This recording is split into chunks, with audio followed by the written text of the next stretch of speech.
tal? ¿Cómo están? Bienvenidos a un nuevo programa de Punto Político. Conversamos con nuestros jefes, subjefes de comité sobre el trabajo legislativo, sobre todo en estos tiempos de pandemia. En esta oportunidad nos comunicamos con la subjefa del comité del Partido por la Democracia, la diputada por el distrito número 19, Loreto Carvajal. ¿Cómo está, diputada? Muchas gracias por recibirnos. Muy buenos días, Gabriela. Un gusto estar nuevamente en este programa interesante a propósito de quienes llevamos la conducción de los comités políticos, que son parte tan relevante de la toma de decisiones, sobre todo, ¿cierto?, a nivel legislativo. Así que muchas gracias por esta invitación. Gracias, diputada. Y eso es súper importante para nosotros darlo a conocer, diputada, porque quizás el trabajo legislativo propiamente tal no se conoce por parte de la ciudadanía y hay un montón de decisiones que se tienen que tomar para el funcionamiento de la Cámara de Diputadas y Diputados y que pasan precisamente por reuniones de comité donde participan los jefes y subjefes de bancada, ¿no? Así es. Bueno, la gente desconoce un poco la estructura más interna, más íntima de cómo es el trabajo legislativo. La verdad que si uno conoce que somos 155 diputados y diputadas, la verdad que sería muy difícil la conducción y la toma de decisiones en cuestiones a veces tan trascendentales como ver cuáles son las prioridades legislativas que hay que obviamente tener en cuenta para una semana, dentro de tantos proyectos que están justamente ahí y que obviamente luego de las urgencias, que es a quien le corresponde, ¿cierto?, al Ejecutivo derivarle, es decir, la tramitación en primera fase o con más prioridad, pero además, ¿cierto?, la estructura de cuáles van a ser las temáticas o los proyectos que están con una urgencia y que algunas deben ser priorizados a propósito hoy día de la pandemia también. Entonces, esa decisión que sería muy difícil de tomar si lleváramos, ¿cierto?, una discusión a los 155, se toma justamente a través de la estructura que se llama jefes de comité y que está integrado a lo menos con 7 parlamentarios de cada bancada. Dependiendo del número de diputados, hay obviamente muchos comités. Tenemos acá, por supuesto, de los comités más grandes, a propósito del número de diputados, como es Renovación Nacional, la UDI, dentro de la oposición, el comité del Partido Socialista, el que tiene numéricamente más diputados, 19, y obviamente el diputado y el comité de diputados y diputadas del PPD, del cual yo soy subjefa. Tenemos hoy día 8 diputados y 4 diputadas y 4 diputados. Así que a través de esa estructura que se llama, ¿cierto?, comités, es justamente donde se toman las decisiones, cómo aprobar la tabla de la semana, cómo incorporar algunos proyectos que a juicio de nuestros, obviamente, comités son prioritarios, cómo incorporar algún proyecto que debe ser visto de manera urgente, aunque tenga su urgencia, o que se deba relevar su discusión de manera inmediata. Es decir, esas decisiones que en conjunto con la mesa, es decir, con el presidente y quienes la integran, pero además actuando como ministro de el secretario general, da cuenta obviamente del training, del timing y todo lo que significa, ¿cierto?, el andar y sobre todo en este caso el camino que debe recorrer los proyectos de ley a propósito, ¿cierto?, de su discusión en sala y posteriormente, ¿cierto?, avance. Sí, diputada Loreto Carvajal, ¿cuesta mucho coordinar las urgencias, por ejemplo, que pone el Ejecutivo con lo que el Parlamento, la Cámara, considera que es más urgente para el país? ¿Cómo finalmente se llega a un consenso? Porque sabemos que en este régimen presidencialista las urgencias las pone el Ejecutivo, pero nos imaginamos que también hay otras iniciativas igual de urgentes o más urgentes que son consideradas por ustedes y que también las quieren poner en la tabla de la semana. Bueno, esa es una gran pregunta que todavía obviamente cuesta responder. Lo digo así porque muchas veces el interés legislativo es uno y el interés del Ejecutivo es otro.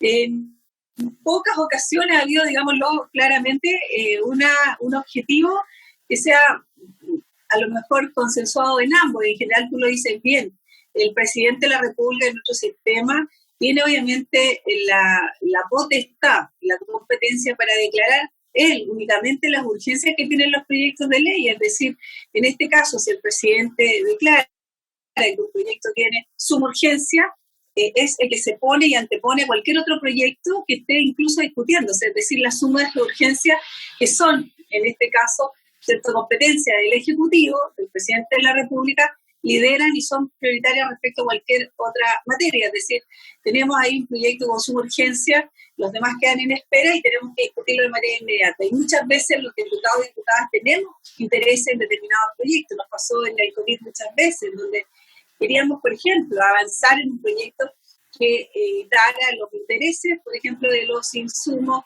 o de los servicios básicos.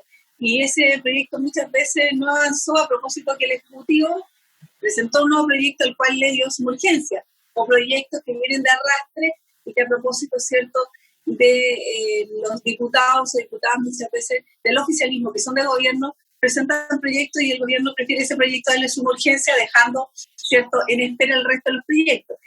Cuesta coincidir las dos instancias, pero en general eso es bueno que la gente lo conozca. No depende del Parlamento, del Congreso, la Cámara de Diputados, exclusivamente el avance de los proyectos. Depende básicamente de la urgencia que el gobierno le pone, y en eso obviamente hay un retardo. Muchas veces hay una crítica que es de pronto un poco injusta respecto al avance, porque obviamente los proyectos, además, que son de financiamiento, por ejemplo, que requieren recursos, son de exclusiva competencia del presidente, y obviamente en ese sentido, aparte de la competencia financiera, y además una competencia en el trámite, en la rapidez que deben tener esos proyectos, que también obviamente decanta en el Ejecutivo y no en el Legislativo.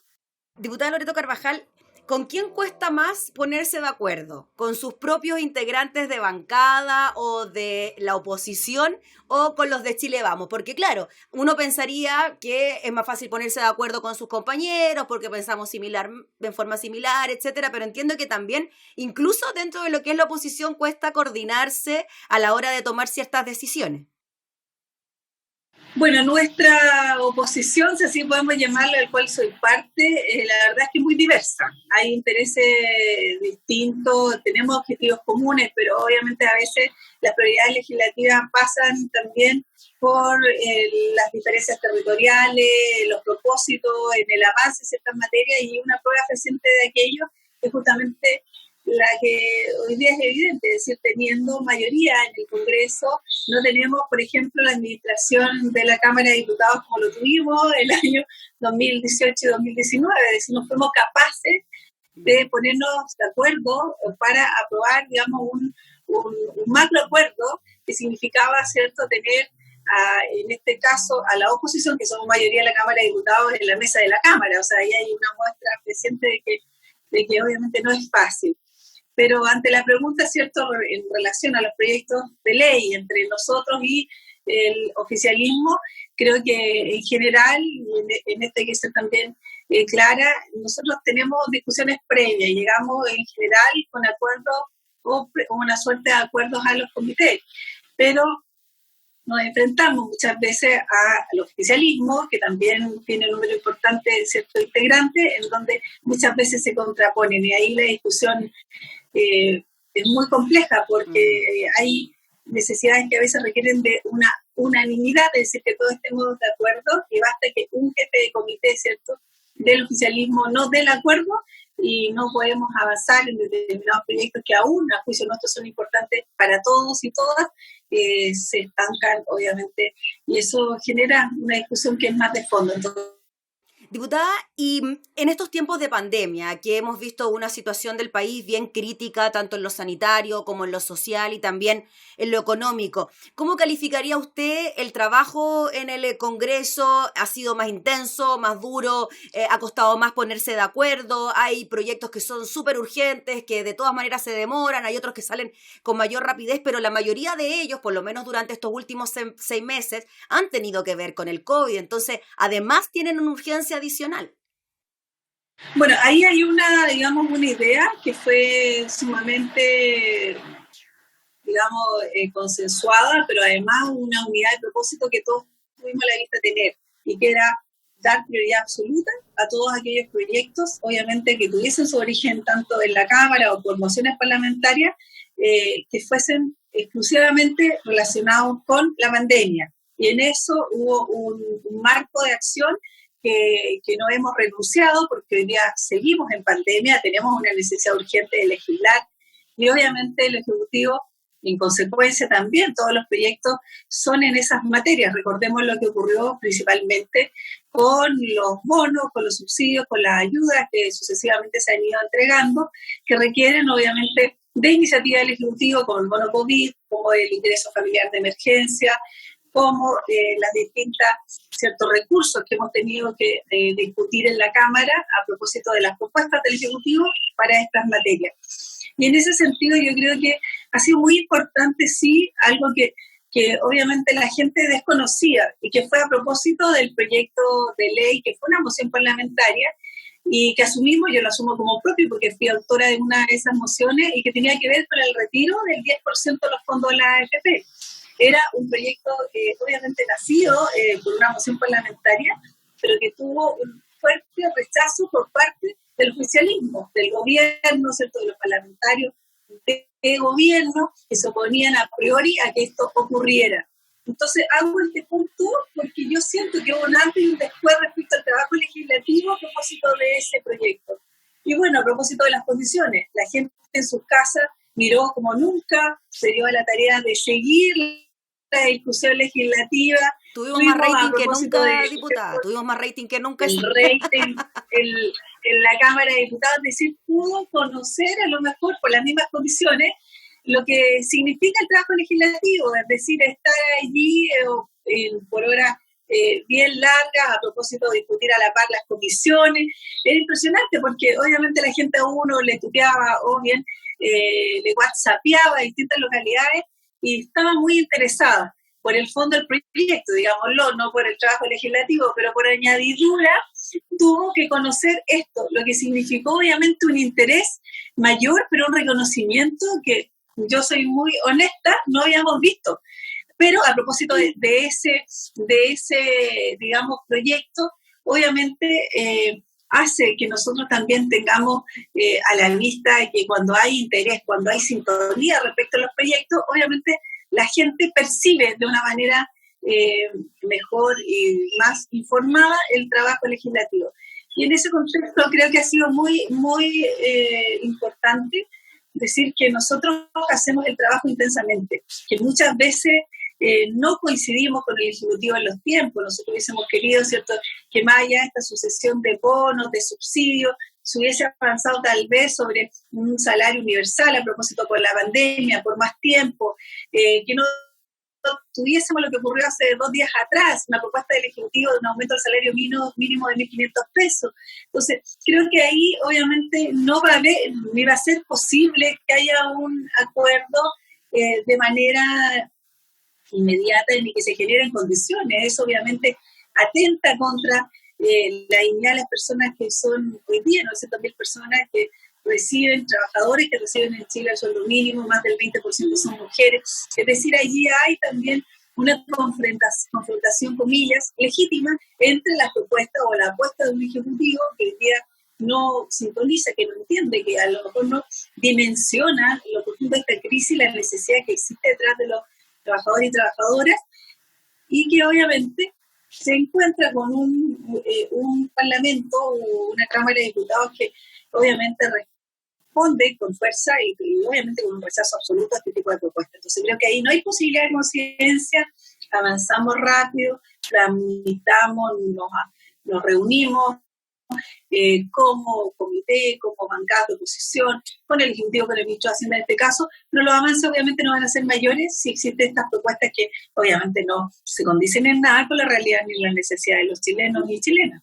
Sí, diputada Loreto Carvajal, usted mencionó un tema bien importante que es estar en sintonía con la ciudadanía y proyectos como el 10%, el postnatal de emergencia, se me vienen a la cabeza esos ahora, quizás dan cuenta de aquello. ¿Usted considera que la gente, la ciudadanía, está percibiendo aquello, que los parlamentarios se la están jugando para finalmente dar respuesta a las necesidades y esto se refleja en una aprobación, por ejemplo, del 10% que contó con votos de oficialismo y oposición y resulta que ahora, diputada, digamos las cosas como son? De todos lados están diciendo que el retiro del 10% fue una súper buena medida, que activó la economía, que ayudó a las ventas del comercio aumentaron y así suma y sigue.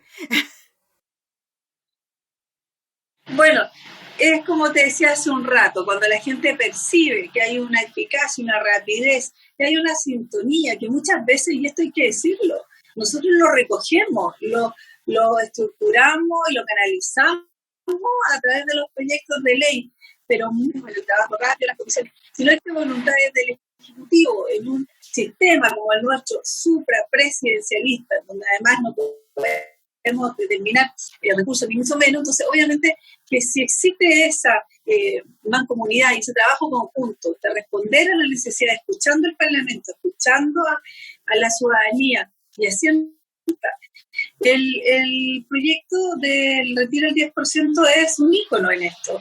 O sea, en más del 85% de los chilenos estaba de acuerdo. Habían proyectos en ese sentido, pero la testarudez, de pronto la resistencia por parte del Ejecutivo llevó a una tramitación que fue a pulso, es decir, fue muy, muy peleada y finalmente lo que tú dices es cierto. Se logra un proyecto y hoy día la economía obviamente se recupera un poco, hay como nunca circulante, hay obviamente condiciones económicas que han podido sobrellevar cierto pago de deudas, etcétera, por lo que la gente ha podido retirar de sus propios fondos. Y creo que cuando hay esa sintonía, cuando hay ese reflejo, cuando hay esa tramitación eficaz, es el resultado que hoy día la ciudadanía espera y que a lo mejor no ha percibido en proyectos anteriores. Entonces creo que es evidente que eso contribuye a que haya respeto por la institucionalidad, pero además respeto por las personas, que es lo que obviamente nosotros nos debemos como legisladores y legisladoras. Sí, pues, diputada, finalmente no le puedo dejar de preguntar por su zona, por su distrito, por el distrito número 19, que incluye comunas, entiendo, diputada, que están en cuarentena, otras que no. ¿Cómo evaluaría usted el paso del COVID por su región, por su zona? Mira, yo creo que la evaluación sigue siendo, a mi juicio, en mi caso, en la región de Ñuble, Biobío, bien brutal. Yo la encuentro que ha sido lenta en las respuestas. No es menor que luego de 7 meses recién, por ejemplo, la región del Biobío, a propósito de 3 semanas atrás, tengamos una cuarentena en toda la región. Es decir, no hubo un manejo adecuado, no ha habido un manejo adecuado en las regiones de Ñuble y de Biobío que hagan hoy día, ¿cierto?, entender que podemos salir de esta curva de contagio que sigue en aumento y que hoy día nos llevan a tener nuevamente cuarentena en Chillán y Chillán Viejo. Es decir, son regiones, y particularmente en el caso de Ñuble, que con un buen manejo, con una buena trazabilidad, con un buen número de exámenes, a lo mejor de PCR o de rápidos tomados, habría sido mucho mejor, digamos, trabajada. Lamentablemente, como ocurre, se mira muchas veces, ¿cierto?, las dimensiones de población más amplia. Entendemos la región metropolitana, con todas sus, ¿cierto?, comunas de cientos de miles de habitantes, pero al mismo tiempo creo que las regiones han estado muy al debe. Yo en mi caso, en el caso de Ñuble, no solo por la crisis de la pandemia, tenemos además un caso de una mujer, Carolina Fuentes Busto, desaparecida por más de 60 días, en donde sus resultados son inciertos, en donde obviamente la situación de violencia de género es muy fuerte, entonces se cruza con esta pandemia de la violencia, que a propósito también tuvimos una sesión especial este miércoles. Sí, usted la convocó, ¿no? Usted la convocó a esa sesión. Por mí. Así es. Entonces digo, si sumamos la pandemia, si sumamos el mal manejo sanitario que ha habido, si sumamos además la escasez de recursos, y los resultados catastróficos en materia económica, con alto desempleo, sobre todo en una condición de ruralidad muy amplia, con poco acceso a la salud, creo que efectivamente hablan de que ha habido un manejo deficiente y sobre todo en regiones importantes como el caso también de Biobío. O sea, hoy día yo no logro entender cómo hasta hace 3 semanas atrás nunca se determinó que hubiese cuarentena regional y al mismo tiempo teníamos el mall abierto. Entonces uno no comprende cómo un centro comercial donde confluyen gente de distintas comunas a un centro comercial nunca se estableció que no estuviese abierto. Entonces creo que eso generó no un rebrote, porque un rebrote se habla cuando ha habido un buen manejo. Aquí no hubo un buen manejo y seguimos pagando las consecuencias de una escasa trazabilidad, de un escaso, a lo mejor, dirección en las políticas sanitarias, una mayor supervigilancia de las autoridades, porque al correr de las horas, cuando hay toque de queda, la gente circula igualmente, hay atochamientos en las tiendas, es decir, hay una escasa fiscalización también respecto a las autoridades, ¿cierto?, policiales. Entonces, esa confusión de hechos finalmente nos determinan a que hoy día tengamos situaciones críticas en hospitales y tengamos atochamientos. Obviamente, escasez de camas clínicas, y creo que esa situación no la esperábamos a 7 meses de haber iniciado la pandemia. Creo que el manejo en regiones, sobre todo la del Biobío y Ñuble, está muy al debe, fue deficiente, y espero que obviamente con lo que nos espera, con esto de estas patrias, en donde también hay una confusión total respecto. ¿Qué le pareció eso, ya que tocó el tema, diputada, el Fondéate en Casa, que 5 personas pueden ir, que después no, que después sí? ¿También ahí ha habido algún problema comunicacional a la hora de dar a conocer las medidas? Eso habla, obviamente, de la confusión que genera una información que no ha sido, de cierta manera, coordinada de manera eficiente. No puede salir, ¿cierto?, el ministro Párez diciendo una cosa, el subsecretario Zúñiga otra cosa, luego el intendente otra cosa. Creo que aquí de verdad hay una confusión total, la gente no entiende nada, y lo que yo habría esperado, que si todos hemos hecho el esfuerzo por tener la posibilidad de mantenernos en casa, no haya distinción en eso. Porque ¿qué ocurre? ¿Qué ocurre en nuestras regiones? De Ñuble y Biobío. Las personas que están desacuarentenadas, digamos, que tienen esta posibilidad, se van a ir a regiones. Entonces yo me pregunto y les digo, ¿qué dice mi gente si un hijo que vive en Santiago o que vive en una comuna en que ya no hay cuarentena, que quiera venir a la casa de su mamá en Chillán, le va a decir, no vengas, o por favor no te acerques? No, eso no ocurre. En general, comillas, los sureños somos gente muy acogedora y sobre todo las familias. Entonces, al final, si se provoca esta suerte de apertura, pero además confusa, lo que provoca es que haya, obviamente, una desatención a la trazabilidad, una falta de monitoreo y un riesgo muy grande, sobre todo en las comunas nuestras que son rurales, que tienen mucha vulnerabilidad en todos los sentidos, y en ese caso, lo que provocamos es que volvamos a tener más contagios y lamentablemente más fallecidos. No queremos eso y esperemos que esta confusión que hoy día se refleja en la información en las redes, de verdad tenga un fin, sean capaces de ponerse de acuerdo y de delinear, obviamente, propuestas y más que eso, acciones para todos por igual, sin distinción. Muy bien, pues diputada Loreto Carvajal, le agradecemos enormemente por conversar con nosotros de todos estos temas que son tan importantes también para que la gente conozca la forma en que se desarrolla el trabajo legislativo, cómo se vinculan también con los distritos y con temas nacionales. Así que muchas gracias por su tiempo, que esté muy bien, diputada.